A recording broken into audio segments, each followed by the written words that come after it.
नमस्कार, आज मैं आपको बताऊंगा कैसे इंडिया कॉर्नर्स चाइना, यह हमारा हैशटैग भी है। और जैसे ही भारत के राष्ट्रवाद की आहट तो चीन में मची घबराहट और बौखलाहट। कैसे चीन के खिलाफ जय जवान जय हिंदुस्तान और भीष्म पराक्रम का प्लान तैयार हो चुका है। और कैसे 58 साल के बाद अंदर घुसकर ड्रैगन को भारत ने दिखाई है औकात, क्योंकि 1962 वाला भारत नहीं रहा, यह न्यू इंडिया है। और चीन की विस्तारवादी नीतियों के खिलाफ गलवान में भी हड्डी तोड़ और मुंह तोड़ जवाब देता है और 20 के बदले 2 गुना ज्यादा लाशें बिछाता है। पर सबसे पहले मैं प्लाज्मा स्क्रीन पर चलने वाला हूं, जहां पर मेरे साथी आशीष सिंह भी खड़े हुए हैं, और मैं आपको बताने वाला हूं कि कैसे भारत चीन का ऐप भी बदलेगा और मैप भी बदलेगा। आशीष, बहुत बहुत स्वागत आपका। और भारत कैसे ऐप भी बदलेगा और चीन का मैप भी बदलेगा। 58 साल के बाद भारत ने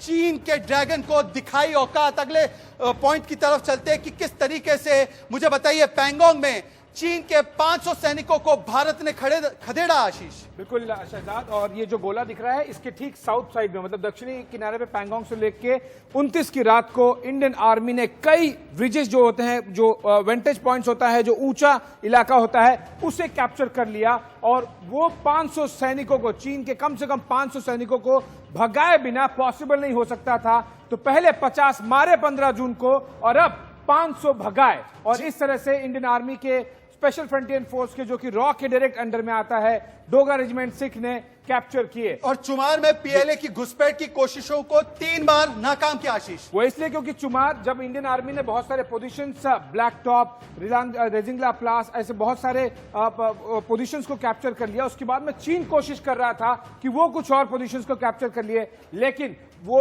उन्हें कैप्चर करने नहीं दिया गया। और इसीलिए पीएलए की जो घुसपैठ की कोशिश थी, 1 नहीं 2 नहीं 3 बार नाकामयाब की इंडियन आर्मी। 3 दिन में 3 बार कोशिशें नाकाम। 7 से 8 चीनी गाड़ियों को भी एलएसी पार करने की कोशिश कर रही थी, उसको रोका गया। अगली ओर चलते हैं, अगली स्लाइड पर चलते हैं और देखिए पैंगोंग के ब्लैक टॉप, जिसकी बात आप कर रहे थे, ब्लैक टॉप पोस्ट पर भारतीय सेना का नियंत्रण आज पहली बार। उसके बाद आगे चलते हैं, मैं इसे त्वरित लेना चाहता हूं। उसके बाद 29 और 30 अगस्त की रात को चीन सेना के घुसपैठ करने की कोशिशों को नाकाम किया गया।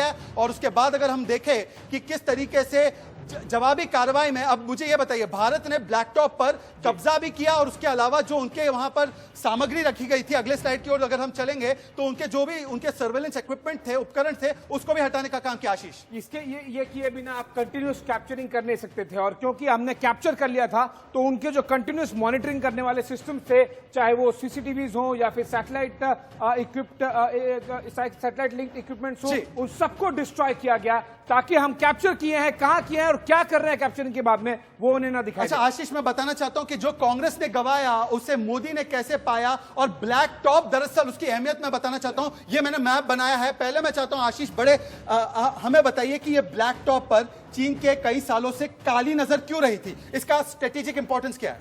वो इसलिए क्योंकि ब्लैक टॉप सबसे ऊंची पहाड़ी इलाकों में से एक है। जब पैंगोंग से आप थोड़ा सा नीचे दक्षिण इलाके में आते हैं, और इस पर ब्लैक टॉप पर कब्जा करने का मतलब है न केवल दक्षिणी इलाका, दक्षिणी किनारा पैंगोंग से लेकर, बल्कि जो उत्तरी इलाका है, जो फिंगर 4, फिंगर 5, फिंगर 6 है, इन सब पर आपको एक वेंटेज पॉइंट से नजर रखने मिलती है। और ये बहुत ही इंपॉर्टेंट स्ट्रैटेजिक पॉइंट है। और इसीलिए इंडियन आर्मी ने सबसे पहले, स्पेशल फ्रंटियर फोर्स ने सबसे पहले ब्लैक टॉप को ही कैप्चर किया। और इसके बाद में आप मान के चलिए पैंगोंग त्सो लेक को जब इंडियन आर्मी, इंडियन गवर्नमेंट चाहे तब कैप्चर कर सकती है पूरे के पूरे पैंगोंग। चलिए मैं कुछ और पॉइंट्स बताना चाहता हूं दर्शकों को त्वरित एकदम। 2014 में भी चीनी सेना ने ब्लैक टॉप पर कुछ टेंट लगाए थे। उसके बाद मैं आपको बताना चाहता हूं कि लगातार क्या होता जा रहा है इस इलाके में। ब्लैक टॉप पर भारत अगर अभी जो उसका नियंत्रण है, उससे वो दूर दूर तक निगरानी रख सकता है चुशुल एरिया में। आइए आगे बढ़ते हैं। इससे एक और पॉइंट मैं आपको बताना चाहता हूं कि ब्लैक टॉप का पहाड़ी इलाका जो है भारत के लिए बहुत महत्वपूर्ण है,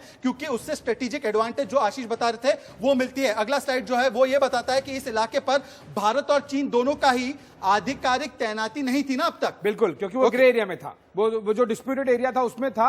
अब ये मान के चलिए कि हमने LAC जो चीनी परसेप्शन है उसको सीमा को क्रॉस कर लिया है, हमने अपनी जो परसेप्शन है सीमा को उसको नहीं क्रॉस किया है। इस जगह पे कोई नहीं था अब तक, अब हम बैठे हैं। तो मैं अगला स्टेटमेंट जो यहां पर कह रहा हूं वो बिल्कुल सही होगा कि 58 साल बाद भारत ने इस रणनीतिक जगह पर अपना नियंत्रण बनाया है। आशीष, और बहुत ही मजबूती से बनाया है, बिल्कुल। और वो इसलिए क्योंकि हेल्प जो ब्लैक टॉप है, फिर हेलमेट है, रिजांगला पास है, सुपुंग पार्क पास है, ये सारे एरियाज पर आप मान के चलिए ईस्टर्न लद्दाख के सबसे बड़े स्ट्रैटेजिक पॉइंट पर स्पेशल फ्रंटियर फोर्स और इंडियन आर्मी की यूनिट्स ने कब्जा कर लिया 58 साल बाद। वो इसलिए क्योंकि अब तक गवर्नमेंट की विल और बैकिंग नहीं थी। जैसे ही मिली, डायरेक्टली SSF जो कि रॉ के अंडर आता है, कैबिनेट सेक्रेटरी के अंदर आता है, उसने और इंडियन आर्मी ने मिलकर